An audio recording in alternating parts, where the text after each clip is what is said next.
Le président de la République, son Excellence Amadou Toumani Touré, disait « Le PDS ne marche plus mais court, et tant mieux pour nous ». Loin d'être une boutade, cette déclaration du président de la République illustre parfaitement l'état de mise en œuvre du programme de développement économique et social, programme sur lequel il a été réélu en 2007. Aujourd'hui, 8 juin 2009, après seulement 2 ans dans le second mandat du président Amadou Toumani Touré, un travail colossal a déjà été abattu. Pour s'affranchir du sous-développement, il faut certes du courage, mais il faut aussi une vision claire et de la méthode. Le PDS forme un ensemble cohérent d'actions précises que nous tenons à réaliser au cours de la prochaine mandature. Bien entendu, tous les secteurs économiques et sociaux de notre pays méritent d'être suivis. Mais puisqu'il faut faire des choix, les secteurs couverts par le PDS feront l'objet d'un engagement et d'un suivi plus volontariste. Nous sommes en 2007. Le président Amadou Toumani Touré vient d'être réélu pour un second mandat. Contrairement à 2002, le nouveau mandat démarre dans un contexte économique difficile, caractérisé par une hausse vertigineuse du prix du baril de pétrole. En effet, pour la première fois dans l'histoire du pétrole, le prix du baril dépasse les $100. Le monde fait aussi face à une crise alimentaire sans précédent qui frappe de plein fouet les pays en développement, dont le Mali. Il était urgent pour chaque pays en développement de trouver une solution propre pour éviter la famine. C'était là l'une des premières justifications du programme de développement économique et social, le PDS. Moderniser notre agriculture pour faire du Mali une puissance agricole dans un horizon très court. Voilà ce que dit le PDS. Pour ce faire, il faut des moyens et des stratégies. 2 usines de montage de tracteurs sont ainsi programmées. Il s'agit de l'usine de Sikasso et celui de Samanco.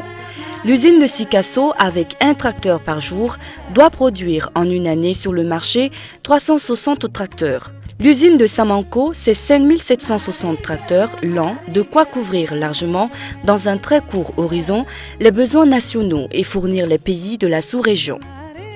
Faire du Mali une puissance agricole, ce n'est pas produire uniquement des tracteurs, mais c'est aussi aménager des espaces agricoles.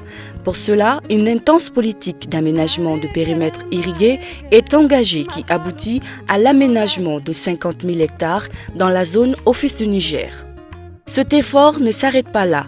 Le projet Seuil de Talo à lui seul apporte 20 000 hectares, sans compter le projet Malibia qui prévoit 100 000 hectares supplémentaires avec en plus un canal de 45 km. Avec les tracteurs et les terres aménagées, que reste-t-il à faire? Maîtriser l'eau.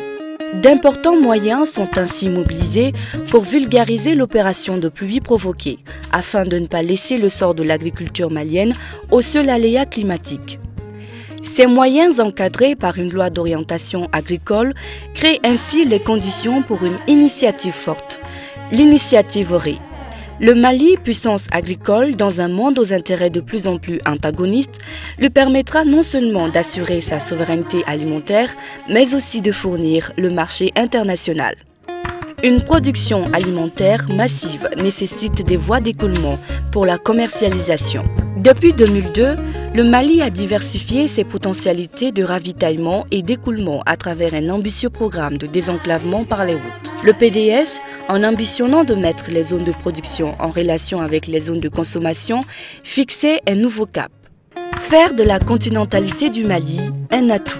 Avec 70% de ses importations en provenance de la Côte d'Ivoire, le Mali a durement ressenti les effets de la crise ivoirienne en 2002. Ajoutez à cela, à la même période, l'état défectueux du chemin de fer Dakar-Niger, alors que les routes menant aux ports alternatifs étaient impraticables. On comprend aisément les difficultés qu'ont connues les opérateurs économiques maliens. Le transport aérien étant principalement basé sur le trafic passager, même si le fret y est aussi important, ne pouvait à l'époque constituer une alternative significative. Lorsqu'il venait aux affaires en 2002, le chef de l'État, Amadou Toumani Touré, était confronté à ce grave problème d'approvisionnement du pays. C'est ainsi qu'il prit l'engagement de faire de cette continentalité du Mali un atout économique majeur dans un futur prochain. Un ambitieux programme de désenclavement intérieur et extérieur du pays est ainsi mis en œuvre qui aboutit à la construction de milliers de kilomètres de routes. De Kaï à Kidal, de Nara à Zégua, les chantiers ont été ouverts pour faire du Mali un carrefour sous-régional. Cette initiative a permis aujourd'hui au Mali d'être relié par voie bitumée au Sénégal, à la Mauritanie, au Niger, à la Guinée et d'autres pays de la sous-région comme le Togo et le Ghana via le Burkina Faso. La réalisation des axes Bamako-Dakar et Bamako-Nouakchott est désormais une réalité. Le tronçon d'Idjeni-Djema en constitue le trait d'union. Aujourd'hui, d'importants axes routiers sont finis ou en voie d'achèvement. Sekokoto, Bafin, Kenyeba, Falémé, frontière sur l'axe Sénégal. Badjangara, Bankas, Koro, frontière Mali, Burkina Faso. Aujourd'hui, un réseau routier conséquent se dessine aussi à l'intérieur du Mali. Ces efforts facilitent la mobilité des biens et des personnes et redonnent du coup confiance aux grands commerçants qui peuvent reprendre aisément leurs échanges commerciaux avec tous les pays voisins. Ce programme de développement des infrastructures de transport concerne aussi les domaines aériens, ferroviaires et fluviales. C'est ainsi qu'il sera procédé très bientôt à la réhabilitation et l'extension de l'aéroport de Bamako-Sénou, à la réhabilitation et ou l'extension des aéroports de Kaï, Gao, Tombouctou, Sikasso et Mopti. À cela s'ajoutera la construction des aéroports de Kidal et Taoudeni, permettant à toutes les régions du Mali de disposer d'un aéroport. Le lancement récent des travaux de construction du troisième pont de Bamako par les présidents Oudjintao et Touré permettront aux gros porteurs d'accéder directement au terminal de conteneurs de Sotuba sans passer par le centre-ville. La réhabilitation du chemin de fer Dakar-Niger et son équipement par des locomotives neuves complètent cet ambitieux programme de désenclavement. En quelques années, le désenclavement intérieur et extérieur du Mali est devenu une réalité. Plus que jamais, l'interconnexion au réseau routier sous-régional est en marche. À ces actions s'ajoute la construction d'un nano-Sotrama dans le centre de Bamako pour organiser le transport et fluidifier la circulation. L'échangeur multiple à la sortie du pont Fad répond à un souhait de tous les Maliens. Longtemps attendu, il a enfin vu le jour dans le cadre du PDS pour donner à Bamako l'allure d'une capitale moderne au-delà de son influence sur la circulation. Parallèlement à ce programme de désenclavement extérieur, a été lancé un vaste programme de désenclavement des quartiers. La route de Garantigui-Bougou rentre dans ce cadre. C'est pourquoi les populations de Garantigui-Bougou ont remercié à leur manière le président Amadou Toumani Touré. L'achèvement de la cité administrative viendra parachever ces ambitieux projets qui visent à faire de Bamako une capitale moderne. Le PDS et la santé. Un pays en bonne santé économique, c'est un pays qui prend soin de ses populations. Convaincu de cela, depuis l'époque de la lutte contre la dracunculose, le président ATT, dans le PDS, a programmé la construction de plusieurs infrastructures hospitalières. Aux hôpitaux de Bamako viennent s'ajouter ceux des régions. Les programmes de lutte contre le sida et le paludisme sont revigorés à travers la mobilisation d'importants moyens financiers. L'eau, c'est la vie. En matière de renforcement de la capacité de production de EDM, il a été préféré les stations compactes, qui, de par leur composition, constituent une réponse adéquate aux problèmes d'approvisionnement en eau potable des populations. La station de pompage de Dikoroni, avec ses 156 millions de litres par jour, est saturée et ne peut donc pas faire face à la demande. En attendant la construction d'une deuxième station de pompage à Kabala, sur la rive droite, et pour pallier le déficit en eau potable, l'installation de stations compactes de potabilisation de Mayambougou et de Bako-Dikoroni ont été construits. Désormais, c'est 12 millions de litres par jour supplémentaires qui sont ainsi injectés dans les réseaux de distribution d'eau DDM. Parallèlement, d'importants programmes d'adduction d'eau sont en cours dans les régions. Développement de l'habitat social. Si une action a le plus marqué les 2 mandats du président Amadou Toumani Touré, c'est bien sûr la construction de logements sociaux. De Kaï à Kidal, de Gao en passant par Mopti, Sikasso, Ségou, partout sont sortis de terre des nouveaux quartiers baptisés par les bénéficiaires ATT Bougou.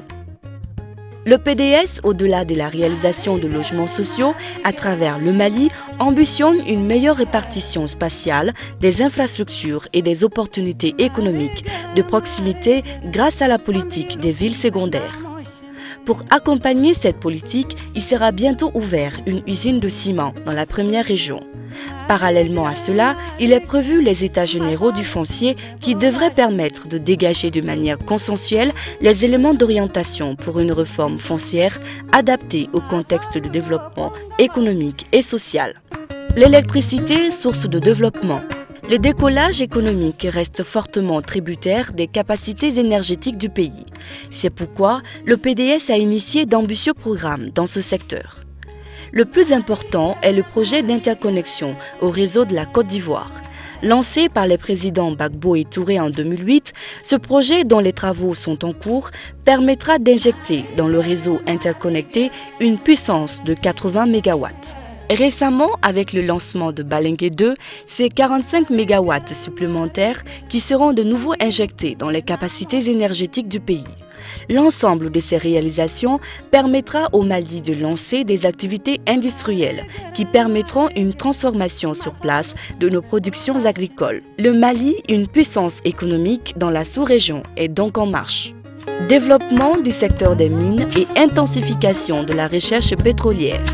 Le secteur des mines constitue aujourd'hui un des moteurs de la stratégie de développement du Mali dans le cadre du PDS.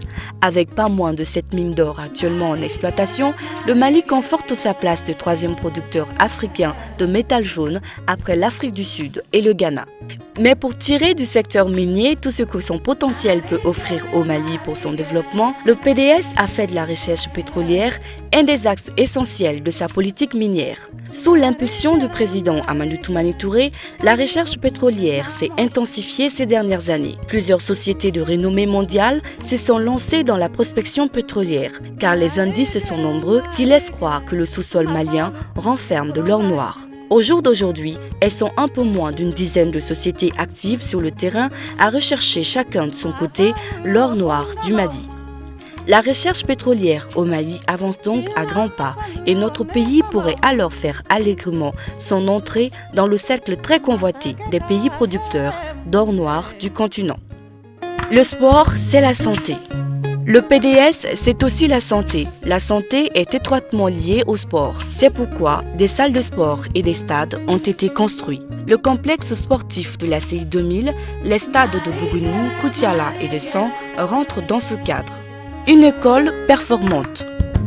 Tous ces efforts n'auront que peu d'efficacité s'ils ne sont soutenus par des hommes et des femmes aux formations éprouvées, adaptées aux besoins du pays, engagés à contribuer à l'édification nationale. C'est pourquoi le PDS ambitionne de faire de l'école malienne une école performante.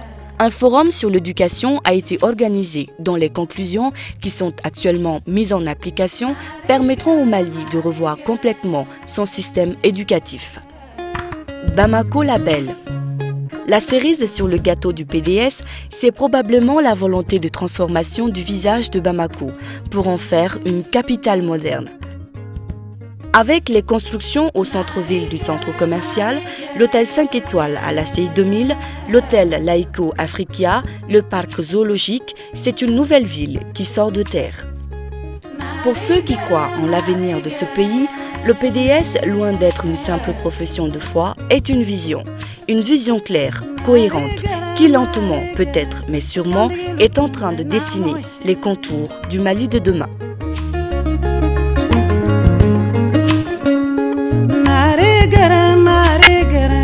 Masalu kumbe bolo la shine